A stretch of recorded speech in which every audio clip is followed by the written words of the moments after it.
Assalomu alaykum do'stlar. YouTube'ni endi boshlayotganlar uchun privatkamizga yangi qo'shilgan ishtirokchilar tomonidan bir necha muhim savollar berilgan ekan. Shuning uchun bu videoda eng ko'p berilayotgan savollarga birma-bir javob berishga qaror qildim.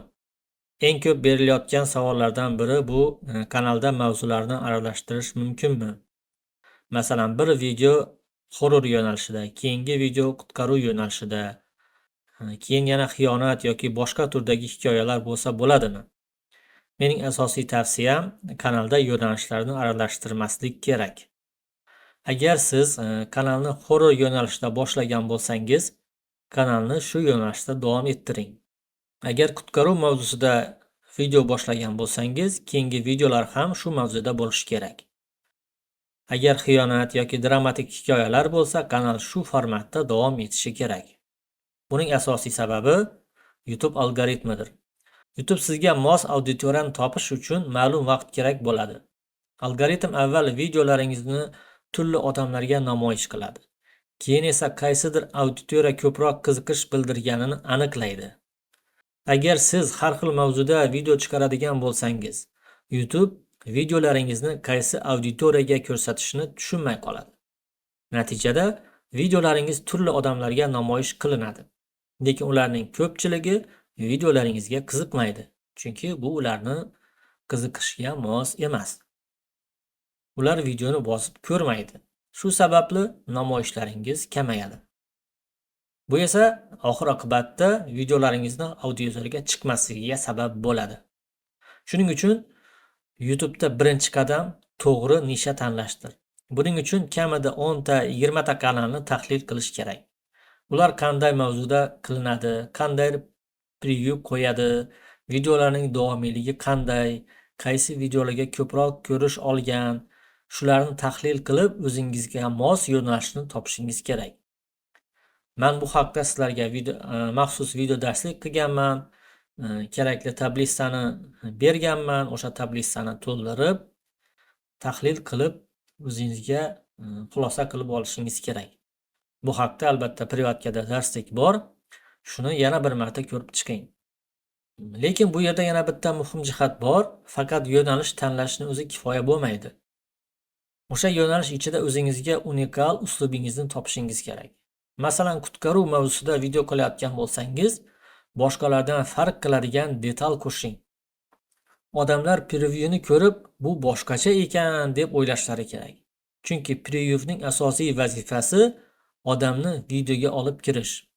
Agar preview qiziq bo'lsa, odam videongizga kiradi. Lekin tomoshabin videoga kirgandan keyin eng muhim narsalar boshlanadi. Videoning mazmuni, audioning sifati, kadrlarning va slaydlarning qiziqarli ekanligi, hikoyaning qiziqarliligi. Ayniqsa videoning 20-30 soniyasi juda muhim hisoblanadi. Agar shu vaqt ichida tomoshabinni ushlab qolmasangiz, odam videodan chiqib ketadi. YouTube uchun esa eng muhim ko'rsatkichlardan biri bu audience retention, ya'ni tomoshabin videoni qancha vaqt ko'rganidir. Shuning uchun videoda hamma elementlar o'z o'rniga ega. Videoning nomi, previewning o'rni bor, videoning boshlanishi, asosiy mazmun, videoning davomiyligi, hammasi birgalikda ishlanganda video yaxshi natija beradi. Yana beriladigan savollardan biri video nomiga hashtag qo'shsa bo'ladimi? Hozirgi vaqtda YouTube'da hashtag va taglar katta ahamiyatga ega emas. Ular asosan videolarni kategoriyalarga ajratish uchun ishlatiladi xolos. Ya'ni siz YouTube'ga videoning mavzusini tushuntirib qo'yishingiz kerak xolos. Lekin videoning o'sishiga hashtag deyarli ta'sir qilmaydi.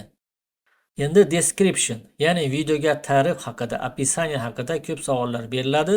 Odatda kanallarda standart description bo'ladi. U har bir videoda ishlatiladi. Faqat videoning mavzusiga qarab boshiga kichkina qo'shimcha matn qo'shiladi. Agar SEO talablariga mos description yozmoqchi bo'lsangiz, videoning mavzusini ChatGPT ga bering. ChatGPT sizga qidiruv tizimiga mos, chiroyli va to'liq описание description yozib beradi. Description va video nomi YouTube'ning qidiruv algoritmida muhim rol o'ynaydi. Shuning uchun descriptionga e'tibor berish kerak. ortiqcha hashtag va teklar bilan spam qilish ham kerak emas do'stlar. Ya'ni bu bilan siz qayta kanalga zarar qilishingiz mumkin. Yana bir savol, videolarga tag qo'yish kerakmi deb so'rashadi. Hozirgi vaqtda taglar ham katta ahamiyatga ega emas.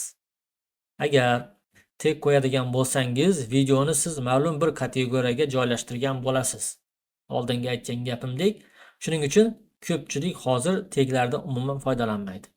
Do'stlar, mana bugun sizlarga yetkazmoqchi bo'lgan ma'lumotlar shular edi.